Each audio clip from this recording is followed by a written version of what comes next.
家好，欢迎收看天津卫视大型情感节目《爱情保卫战》。好，先来认识一下今天5位聊一谈的老师。Hello， 大家好，我是亲人非常文静儿，我们要和有良心的人谈恋爱，过有趣的人生哦。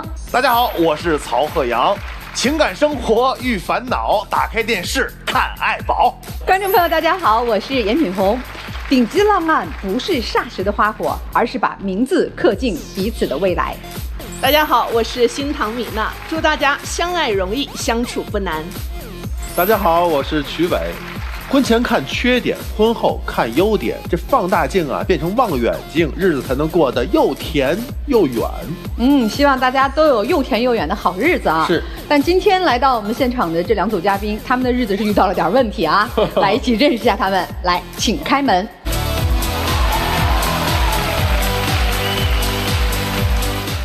本期第一对情感嘉宾，唐先生35岁，来自湖北，工人；熊女士38岁，来自湖北，个体。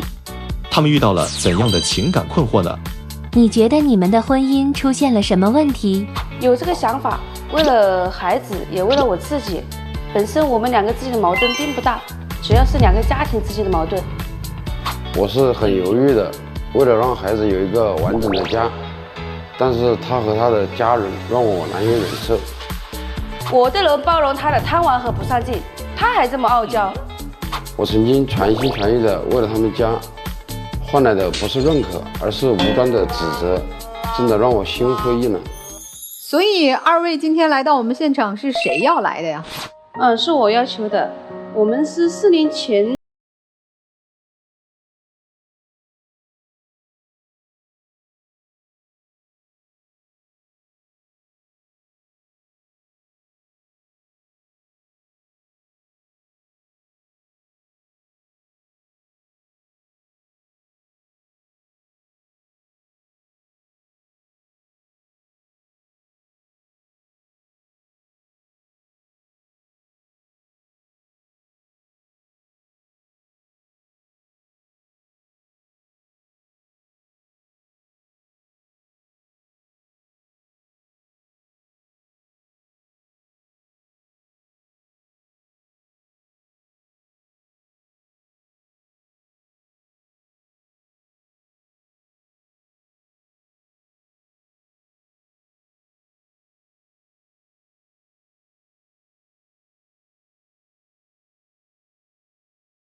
嘛，只是说婆家没房子嘛，然后我娘家有房，然后我娘家自己也在做生意，也需要人帮忙。我先生就是过来跟我们一起做事了，也住在我们娘家的。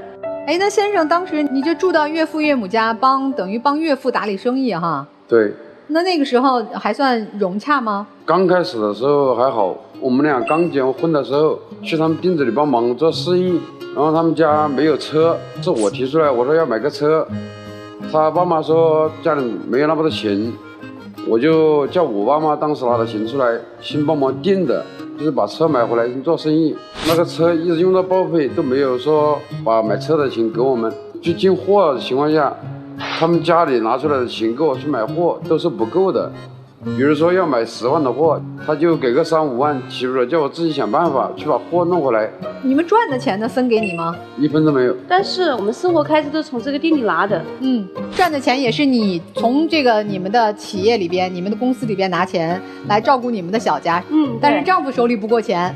对。但婆家为你家的生意还贴了不少钱，进货的钱呀，包括买车的钱呀，是吧？所以这个时候丈夫心里就有点不太舒服了，是吗？对。互相之间2家的老人，我也不好说什么。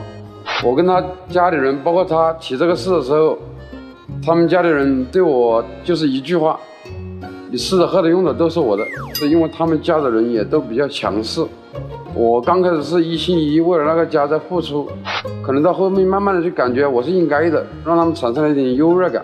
只要我有一点点小事没做好，就是无限放大，每个人都来说。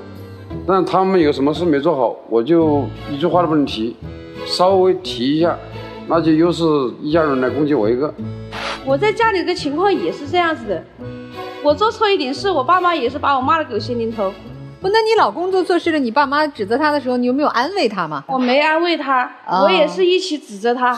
那不就得了吗？后面是出了个车祸，昏迷了1个多月，清醒之后我才知道，当时救命花了很多钱，差不多50-60万吧。然后是他爸妈跟我爸妈一人都拿了一点出来，这一点我是很感激的，因为我那属于医疗事故嘛，我们当地的医院赔了20万，那20万都被他爸一个人全部拿走了，话都没一句。按道理来说，你们俩成家了啊，出了这么大的事儿，首先应该是你们自己小家庭来负担嘛。如果实在负担不了，再请双方的老人帮忙，是吧？但实际上，因为你的钱全都裹在你岳父岳母这儿，自己是没有单独的钱的，是吧？我能理解为你们小家庭是没有自己单独的金库的。没有。出车祸的时候，是我跟他2个结婚才2个月不到，我们家是做生意的嘛，能够钱生钱，做投资啊什么什么的。再加上他出这个车祸是在我们家做事出的这个车祸，理所当然也应该拿点钱出来。但是你要想一下，你当初出那个车祸的时候，他们不知道有赔偿款的呀，对不对？他在尽心尽力拿钱出来救你的命呐。你们俩就没有人提一句说，哎呀，我老公当时车祸很严重啊，把我心疼的呀，就赤裸裸的说这花多少钱赔了多少钱，你当时不痛苦吗？你说他感情方面的事儿啊。突然那段时间确实是他一个人在那里一把屎一把尿的在那里照顾我，这我确实很感激。那你还纠结那20-30万的补偿款？很多事情其实单独一件的话，有时候可以忍一下让一下就过去了。后面我又还是在店子里帮忙，一有什么事情发生一点小小的争吵，他们家的人永远都在说话，我什么吃的喝的用的都是用他们家的，就等于我没做事，只在那里吃啊喝啊玩，花他们家的钱。那怎么就后来升级成离婚了呢？有点的不高兴，或者是觉得哪里不舒服的话，他就离家出走，1个月不回来。不是因为说我要离家出走，只是有时候是我让着你。比如说我们在家吵架的时候，我感觉继续争吵下去，那个矛盾会越来越大，会越来越激烈，我就只能退一步，我说我出去一下。不回家去哪儿了？朋友家，或者有时候到别的地方去玩一下。那你不就等于是抛家了吗？我当时不是想着出去多久，我只是说今天晚上都冷静一下，明天早上去做事，都在一起，就没有什么事了。然后他是还不等到我第2天早上回去，就跟我们俩共同认识的亲戚朋友啊，我爸妈呀，每个人就是打电话，闹得他们一晚上都不能睡。然后等我第2天知道了的时候，可能也有点冲动吧，就不想回去了。在有孩子情况下，你一吵架你就离家出走，那我可不可以就是我一有孩子的情况下我就离家出走呢？我能够把孩子丢下吗？我不能，对不对？最开始为了那个家，我是不是一心一意在付出？所有的事情我是不是冲在第一个在做？然后后面我只跟你们提了一句，我说我们2个自己的小家要过，我说是不是应该给我们一点固定的工资？我那时候都没说我要，我说给你存着一点最低的保障。然后你们都骂我自私，包括你是说的最多的一个。你说那样我能接受吗？我还有劲去做吗？因为我爸爸妈妈是这样想的，他只有我跟我姐姐2个女儿，是没有儿子的。他们其实好心，他可能就是他态度啊、言语啊、处理方式啊，没有照顾他的感受，加上我也没有照顾他的感受。但是觉得从出发点的话，我觉得他是应该可以原谅的。你和公婆处得好吗？我跟我婆婆还可以吧，跟我公公就是关系不太好，他总是一意孤行，就不听取任何人的意见的。我觉得我也算是在家里的一份子，我有权利就表达我自己的想法。我跟你那时候也提过，我说我们管不了老人，我们就不要管他，让他自己去做。你再来跟我吵。好，那他如果以后老了病了还轻易8分外债，我要不要我管他还是要我管呢？你说这个话就没道理好吗？你说我没道理，你自己当着我的面跟他都说过，你就说他以后老了死了我不会管的。就当着老人面说的呀？反正妻子你是说话有时候伤人是吧？脾气有点强势，这个认是吧？认不认？这个我承认。这个公公，这个做生意赔了钱了吗？让你老公贴钱了吗？赔了。对。帮你爸还债了？还了。这钱哪来的？这些是我以我的名义找他爸借了9万块钱去还的。那还了吗？这9万？没有还。那不就是你和你老婆岳父岳母这摊生意拿出钱来帮你爸度过了这个难关吗？是吧？那这后来你就因为种种，他离家出走，然后公公欠债等等，你提的离婚是吧？对，你也就同意了。我就同意了。哪年离的婚20年年底，21年左右。那就快5年了，是吧？那离了婚是彻底分手了呢，还是说也因为有孩子呀，或者是共同的东西还来往挺多？为了小孩和他每次跟我只要一打电话一说，我还是去他们家给他们帮忙。他不在家也是我过去自己带小孩，但是他们家人就感觉拿捏住我了，然后只要我去就是对我吆五喝六的，什么事不管你怎么样，反正我天天给你安排一堆事你要去做，这态度更差了。哎，你们离婚财产怎么分的呀？没有分什么财产，没有。你们有财产吗？没有。所以他所有的收入都归你们家族了，那等于你净身出户。从他们俩结婚开始，他们俩就什么都没有，都在女方家牢牢攥在手里呢。所以你看，你老公从根儿上他就难受。我也工作，我也赚钱，但我啥也没有，他能舒服吗？你是不是能替他也想一想啊？我以前没意识到这个问题。23年夏天的时候，我实在忍受不了了，我就一个人出来在外面找地方上班。那就真的是离婚的样了哈。那女士，你来是想怎么样啊？这咋还委屈上了呢？我觉得孩子应该也父爱吧。可是你们如果过去的生活方式没有变化的话，这一下也回不来吧？其实从去年开始，我就脱离我家里了，我自己出来做生意了。为什么要脱离家里？因为我已经意识到这个问题了。不应该跟父母在一起生活，或者经济啊这种有太多的牵扯。所以你脱离家里就是为了有机会和老公再复合，是吗？对。他一直在找我谈，我一直没有明确的答复。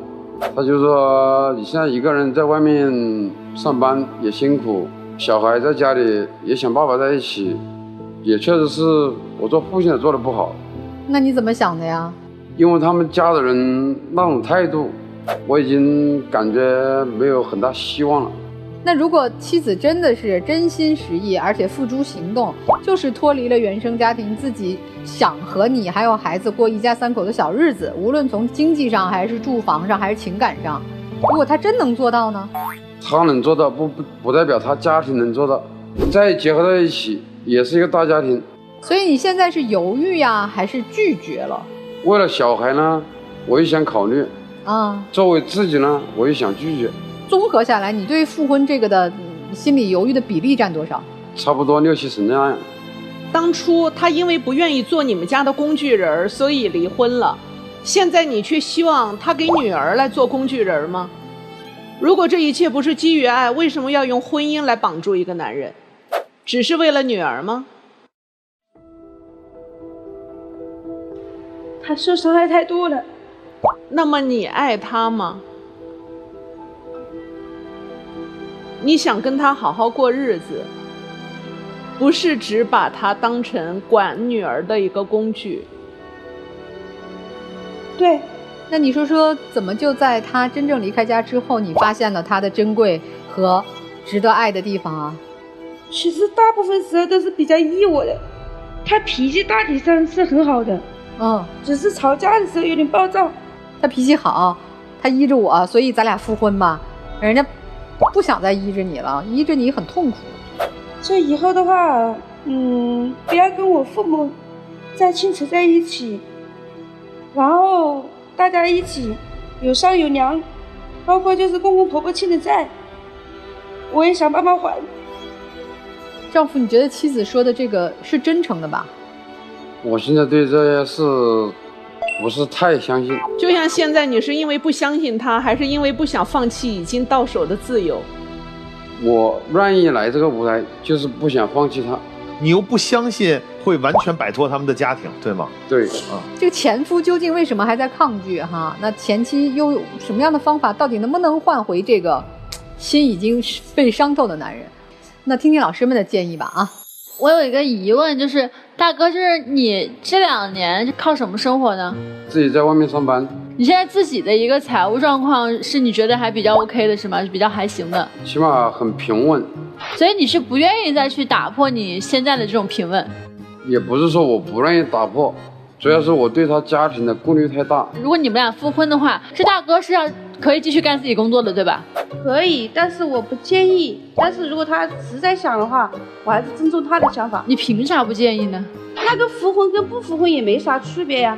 那我建议就是大哥你就不要跟他复婚了，他本质没有变的，他还是希望做你们俩这段关系的主导者和主控者。你一直在讲一个事情是，你说你觉得你的女儿现在需要一个父亲，你需要一个完整的家，但是他是否需要这样一个完整的家，这是一个问号。第二个就你也没有说如果他跟你复婚你会怎么对他，所以你现在最想要的只是想要达到你眼前的你要的结果，仅此而已。所以我其实也是建议就是大哥，就是您现在不要跟他复婚，但是你为了女儿，你们可以先短暂的生活在一起，先试一试，这个我也是赞成的。谢谢。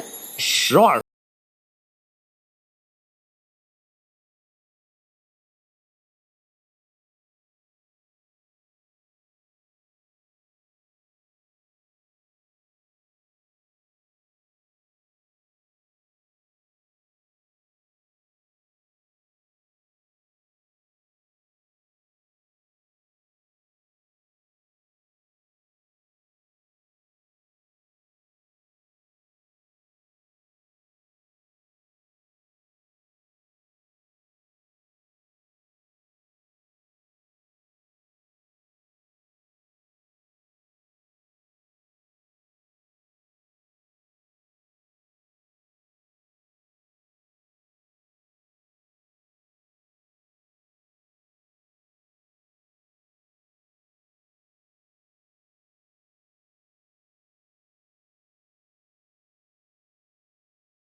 想复婚的话，你们俩先过一段时间试试。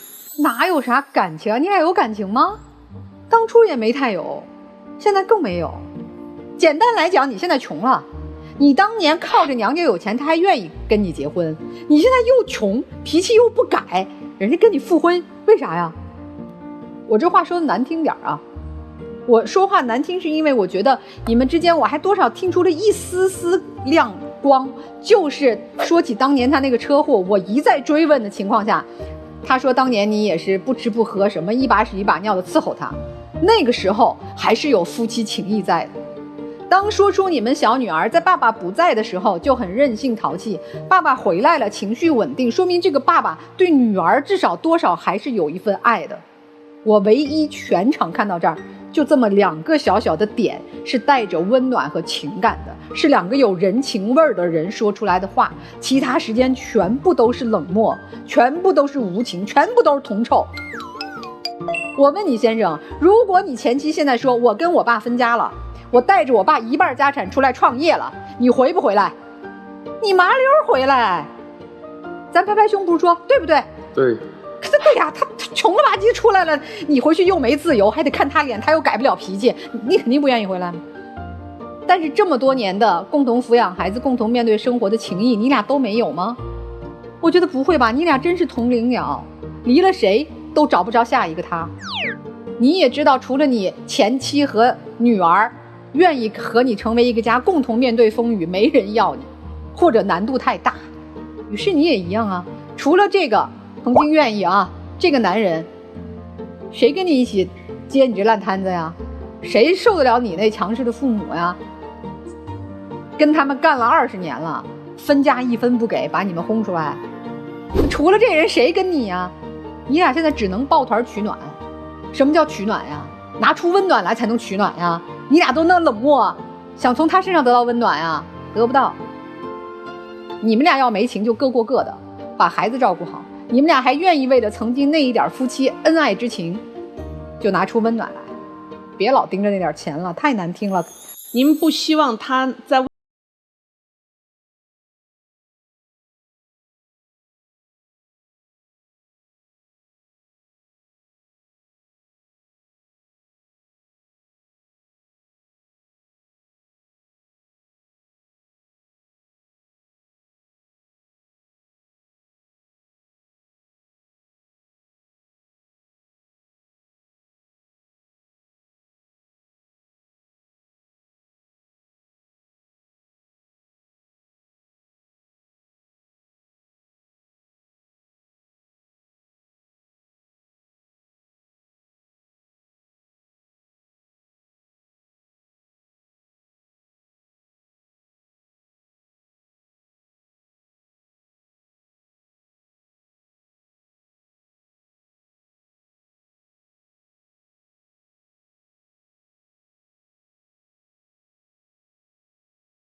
你的生活里头兴风作浪，对吧？我可以控制，我的父母不会。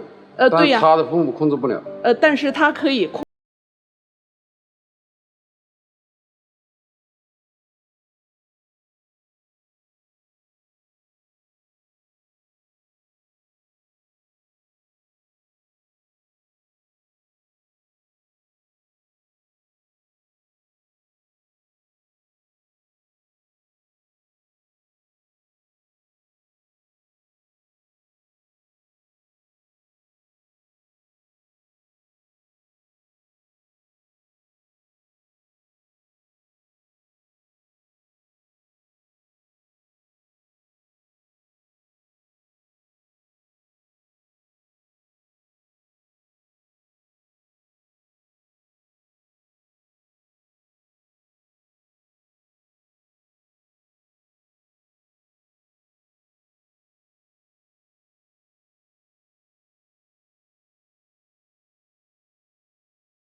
你放轻松了去面对，咱们就把这些不必要的装饰都拿掉，坦诚相对。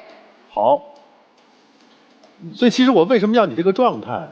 其实你本身就抱着试一试的态度，你没有太多的期待。前夫就摆在你面前有几个事实啊，你现在考虑最多的可能就是利益，或者说2个字尊严。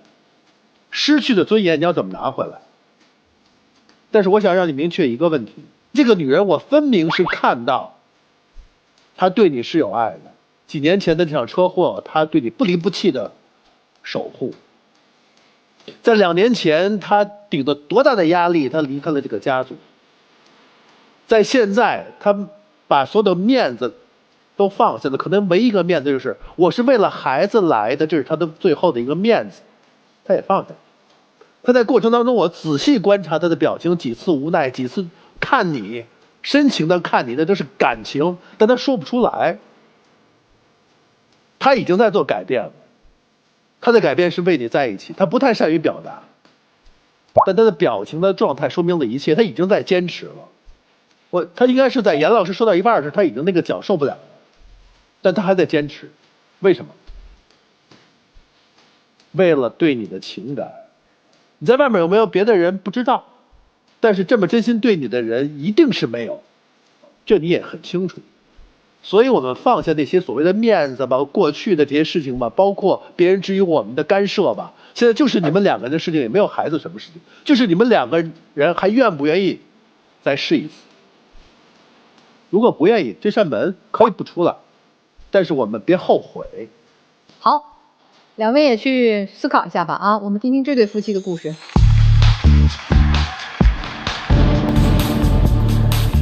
本期第二对情感嘉宾，张先生39岁，来自河北，网约车司机；岳女士35岁，来自河北，健身教练。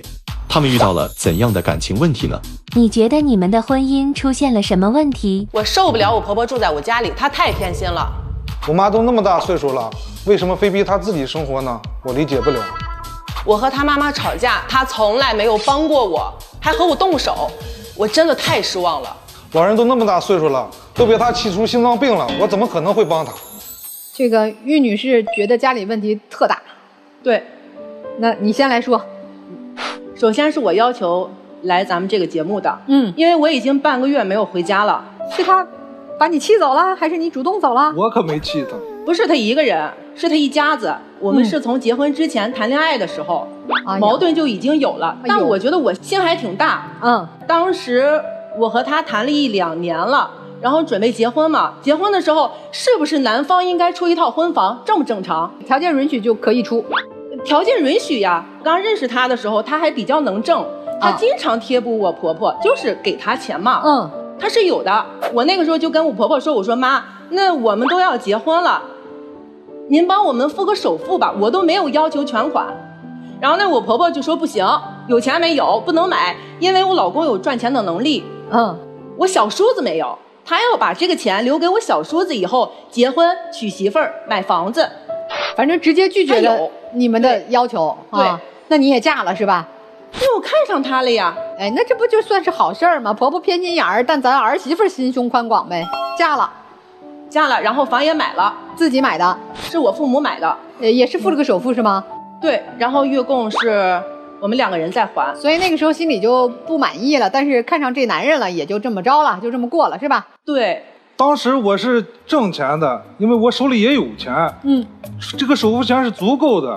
但是他呢，特别虚荣，我已经有车了，其实他嫌的车不好了，非要买一个30多万的车，这不把钱花了，到买房的时候了，没有钱了。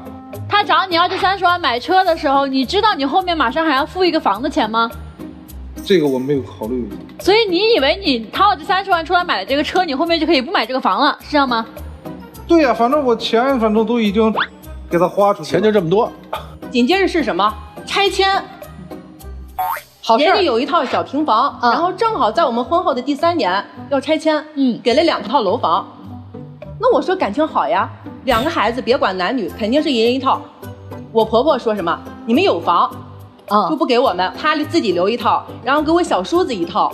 我当时就和她吵来着，她还不让我说，她就偏向我婆婆。然后后来我就想嘛，房是人家的，我退1万步，我说妈，您看这样行不行？这个房您住着，房本上能不能写我老公的名字？我都不奢求加我的。那我婆婆说不行，因为我没有归属感，好像一直在住别人家的房子一样。然后她说那我100年以后不就是你们的吗？这个事情谁说的准呢？如果你是独生子的话也无所谓，你不是啊。还有弟弟呢哈。对，你牵扯。那你当时应该这么出主意，说妈，你这就都应该写你名下，2套都在你名下，这样您踏实。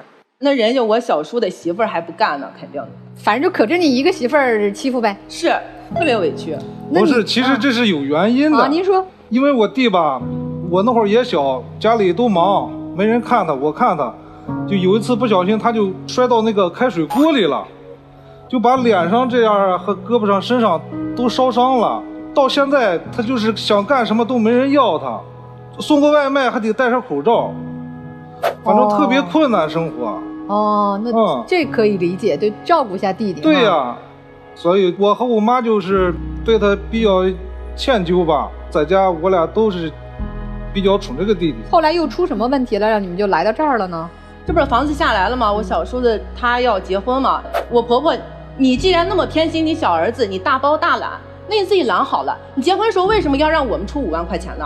最后你不是也没给吗？那我给了5000了呀，不是钱吗？他都那么困难了，5000块钱够干啥？你确定你只给了5000吗？哎，他太困难了，我就零零碎碎的完，又给了2万多。这2万多影响到你们家庭过日子了吗？没有呀。那这应该弟弟还是挺感激哥哥的，也挺感激妈妈的吧？对呀。你和弟弟关系还是很好的哈。嗯，对。那现在呢？这弟弟也结婚了，婆婆现在是跟谁过呢？跟弟弟过呢是吧？近2年吧，是跟我小叔子在一起生活。所以我们最近的导火索就是因为这件事情，因为我们从结婚到我家孩子现在已经9岁了，他没有照顾过我们家，就是我父母在出力出钱。那我婆婆一直就是给我小叔子家，后来有了孩子了嘛，就给他照顾孩子。然后他本身有3高，心脏也不太好，他估计是累着了，然后累着了，他有休息不好，因为不到2岁嘛，小孩估计吵到他了，他就没有办法在他家住了嘛，就住到我家了。然后他去接的，我都不知道，然后拿着行李就进来了。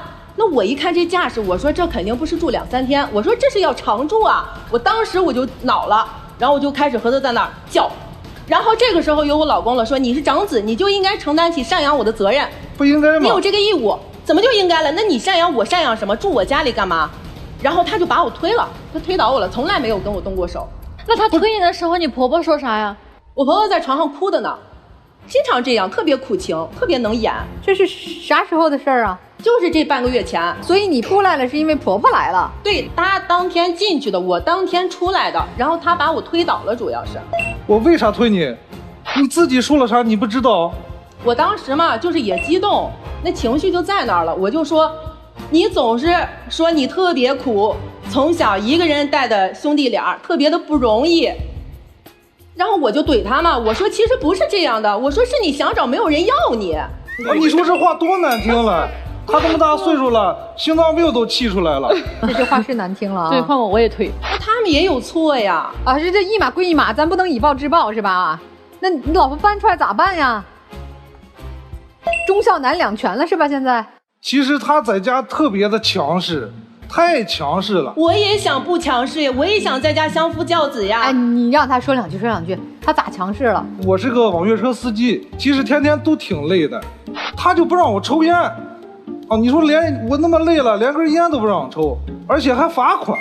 可是你没钱，你怎么罚款？写欠条？也有点啊，那个。你私房钱是吗？嗯，对。不是，那你抽一次罚多少钱？罚100？我都不带说他了。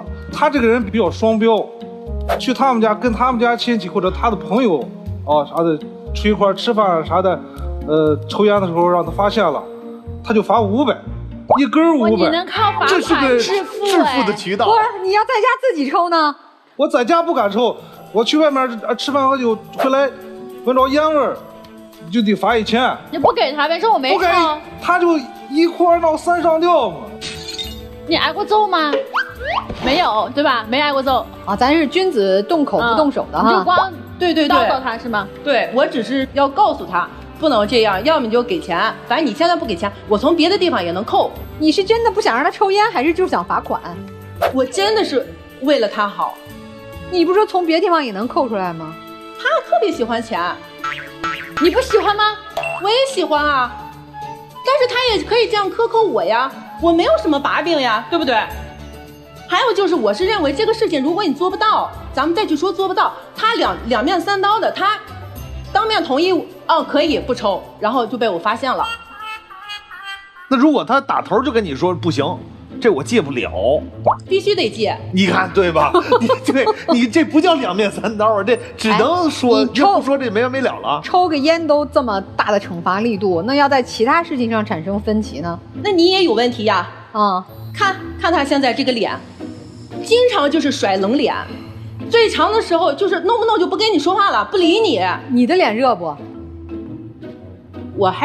我有什么姐姐，就是你这个吵架的能力真的挺厉害的，是，这是专业级别的赛级的，他真的是说不赢你，他只能大面朝天，然后各朝一边。就是抽烟的这个小事情都解决不了，那大的这个上面有分歧吗？比如说孩子的这个教育啊、生活呀、这些有分歧吗？有，我们现在也就属于一般家庭。其实我们住的那哈儿周围也有很好的学校，特别近，你把孩子就是你送到那儿都可以了嘛，对吧？他不，非得要送到离我们家开车最少20多分钟，快半小时才能到的一所学校。这个人为什么送那个学校呀？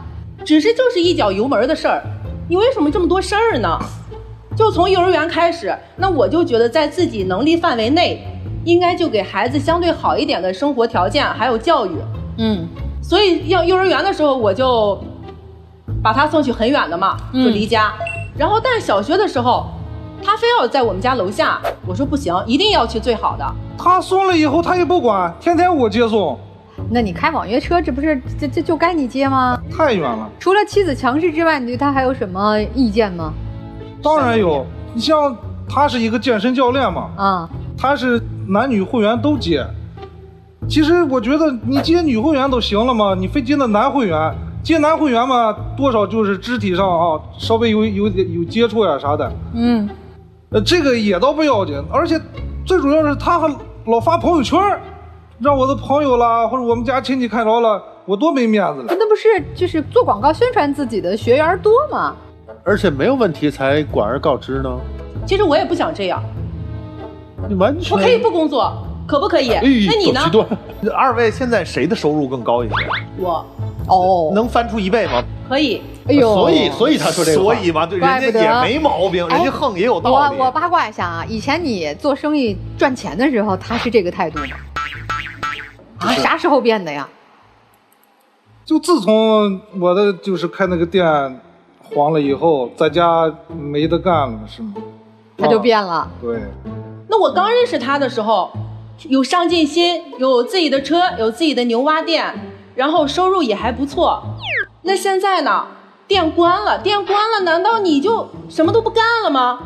你有理吗？哎，他不是开网约车了吗？对，我又没在家做。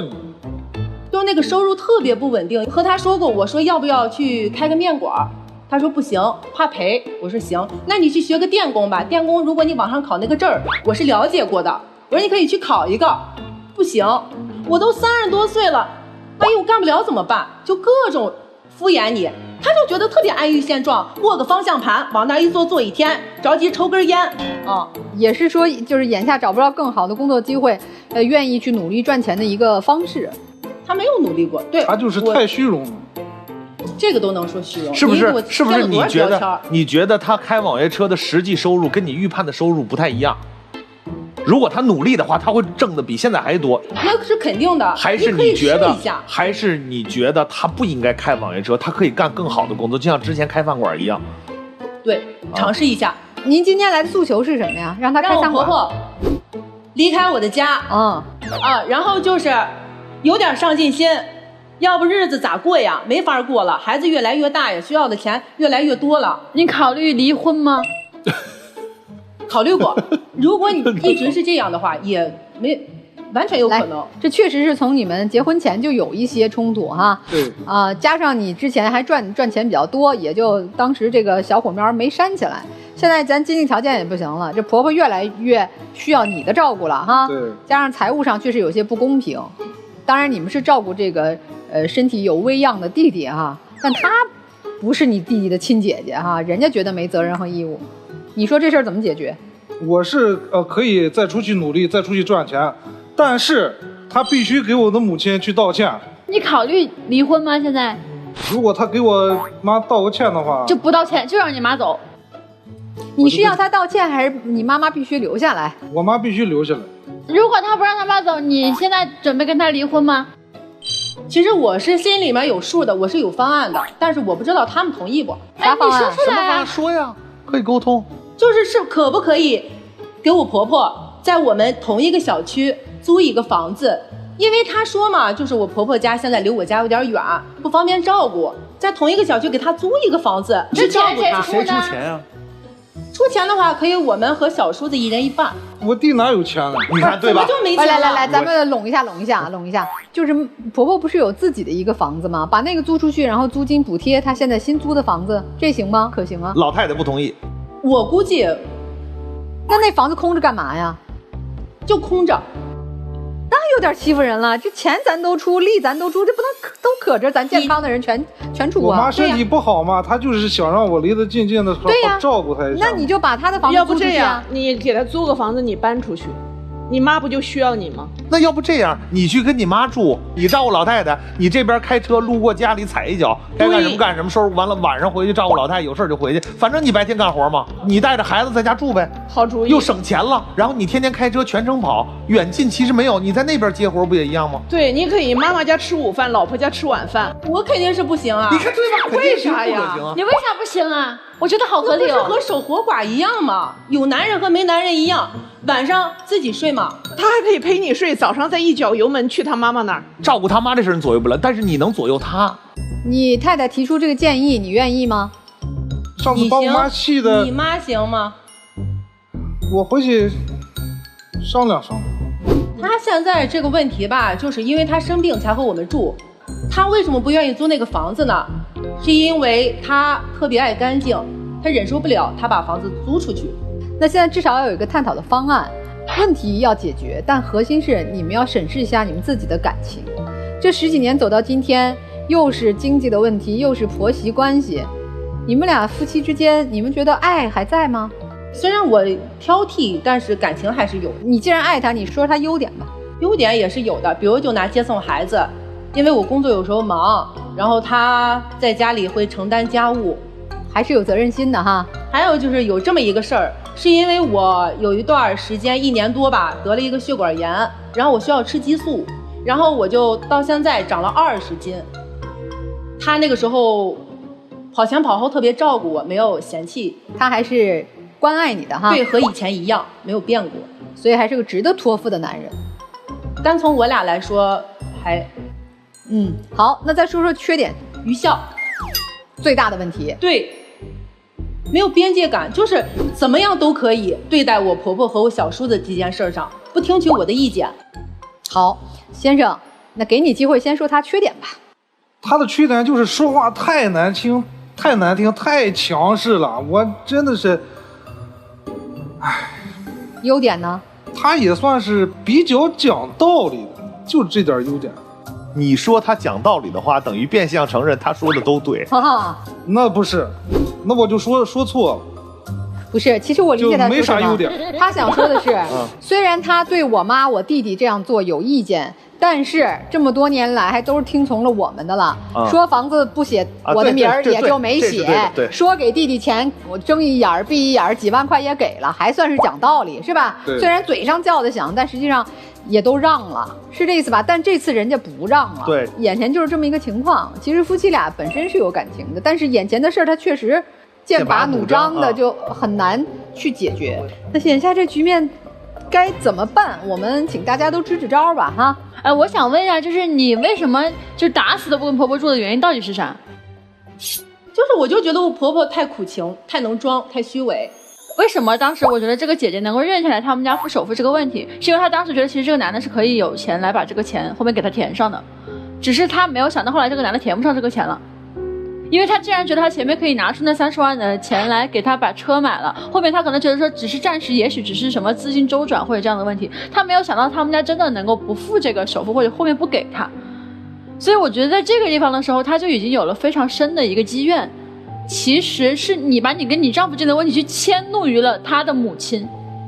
你不要总是觉得别人应该先给你什么，你这种索取型的心态，以后我跟你讲，你老公一定会跟你离婚。你用了一个最蠢的方式去想要得到你想要的结果，你明明可以4两拨千斤的事情，你为什么要拿那种最蠢最笨的方法去经营你的家庭？你无非想要什么？你想要尊重，你想要权利，你想要钱嘛，对吧？你既然想要名和利，那你是不是可以你稍微蛰伏一段时间，你弯弯腰，你有什么该伺候的活你让你老公去干呀，你不想干，你没有必要让所有人都下不来台，你把所有人逼到绝境，我觉得这是一个女人很蠢的行为。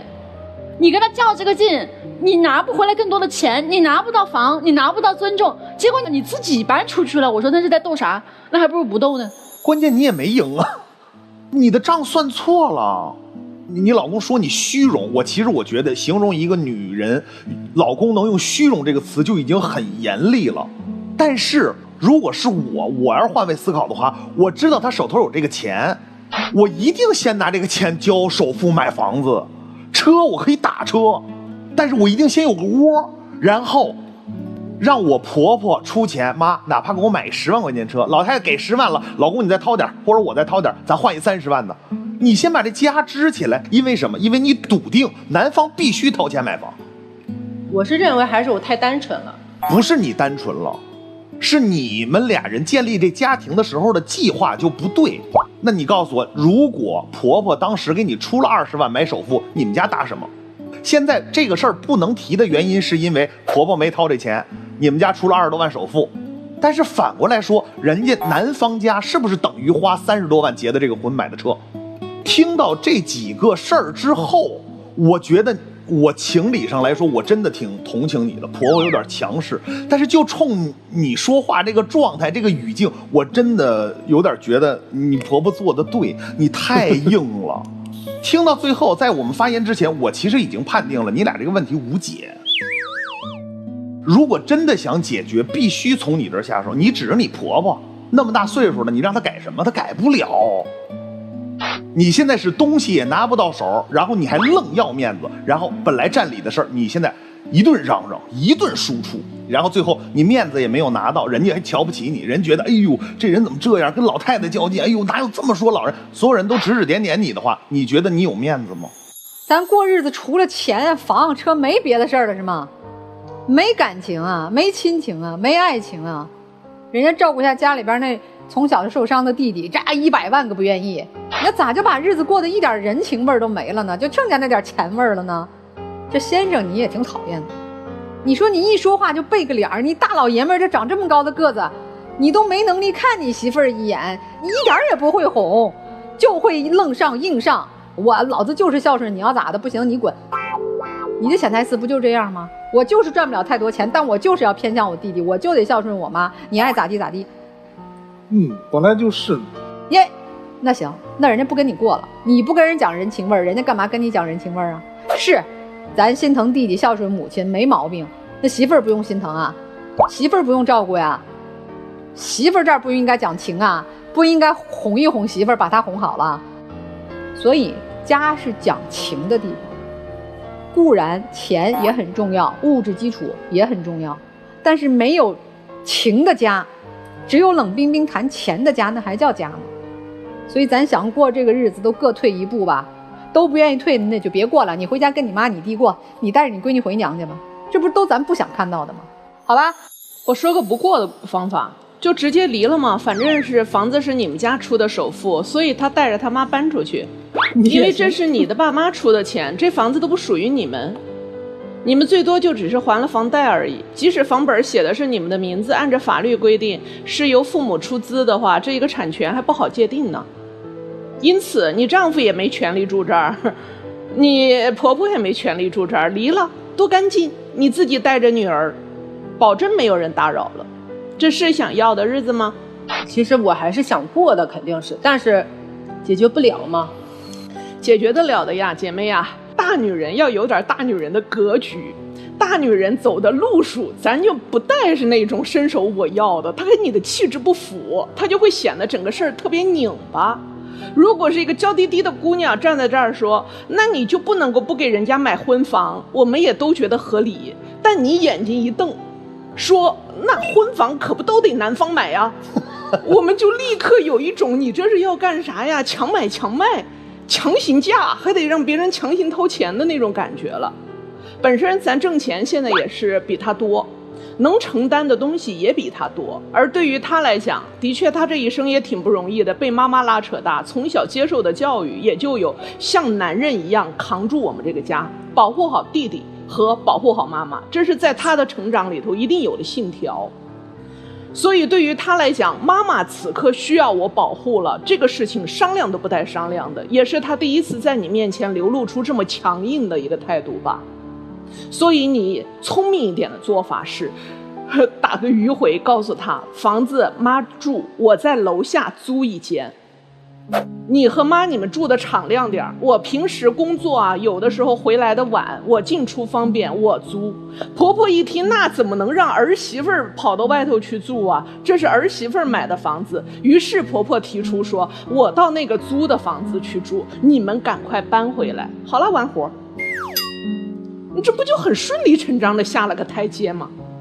今天一切都还来得及挽回，自个儿调整一下吧。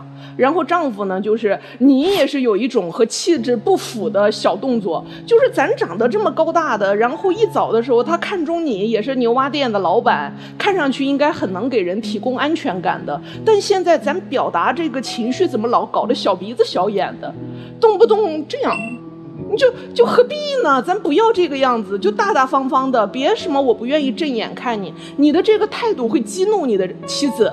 他只需要瞟你一眼，看到你背对着他不屑的那副样子，他就会把这个火全部投射到婆婆身上。你的肢体语言，你的气场会散发出来的，使这个攻击力本来就很强的女人，她的这个攻击力乘10。有的火是你拱的。我觉得你们两个人都别装了，你们现在甭管是小家还是大家都很不容易。老母生病，还有一个比较弱的弟弟，老公的事业一蹶不振，甭管从他的状态还是从实际的收入来说，都是不尽人意的。我相信你在做健身教练的时候，你接触很多的男会员，其实有蛮多你的不易和辛苦的。所以说都是在压力之下，干嘛还要互相内部自己难为自己人呢？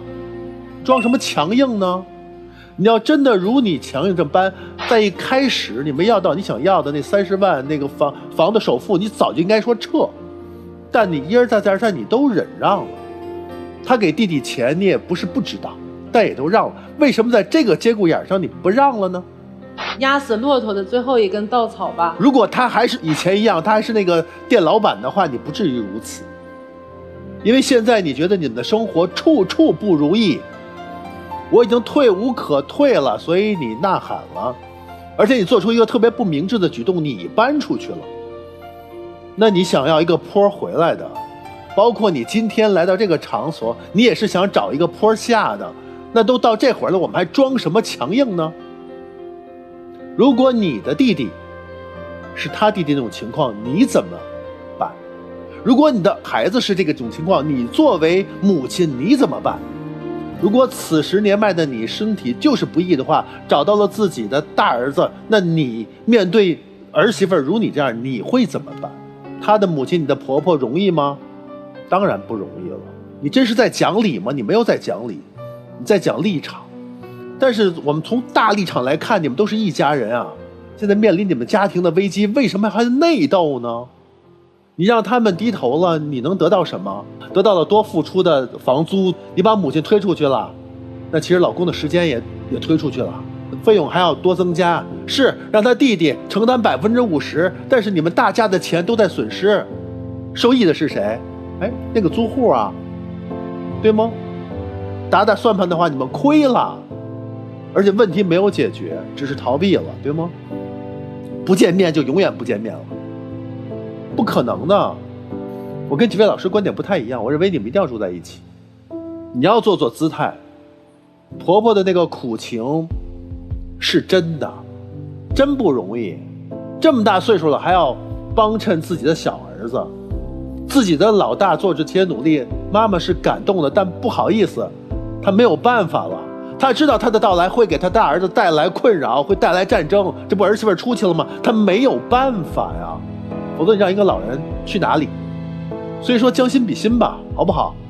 真不是讲理的时候。再说我们已经做出那么多的努力和包容退让了，对吗？干嘛嘴上我们非得不饶人呢？都退一步吧。好，那我们请两组嘉宾回到正门后啊，听过老师建议之后，你们会做出怎样的选择和改变？我们一起来等你们的结果。来，请回。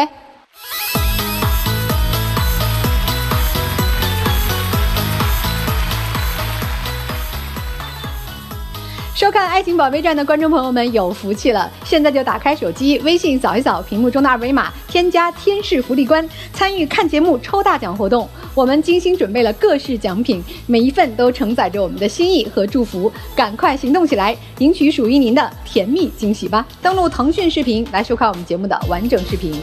电视机前的观众朋友呢，可以通过金云 App、天津 IPTV 网络电视、万事达手机客户端来收看我们的节目。好，我们来看看这第一对前夫前妻，他们会做怎样的选择呢？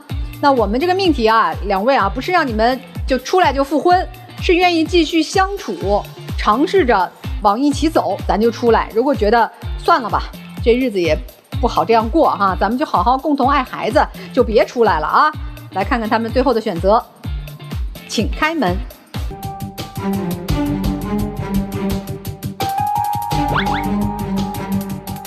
没有，还是听进去老师的话了哈，就是不管是初婚还是二婚还是复婚，其实最核心的基础还是爱。如果爱不在了，其他其实都不在了啊。行吧，希望他们各自安好，能把孩子带好啊。那咱看看第二对夫妻，他们肯定是会出来的吧？也不尽然啊，真的呀！来看看他们的选择，请开门。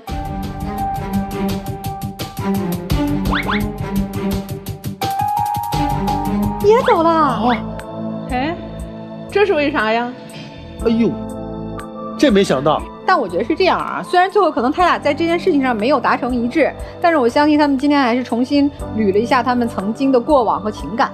那我也希望回去以后咱再好好商量商量。他们不出来肯定不是说不过了嘛，是吧？说实话，生活真的需要智慧啊，但这个智慧也是需要时间的积累的，把更多的时间留给他们吧，好吧？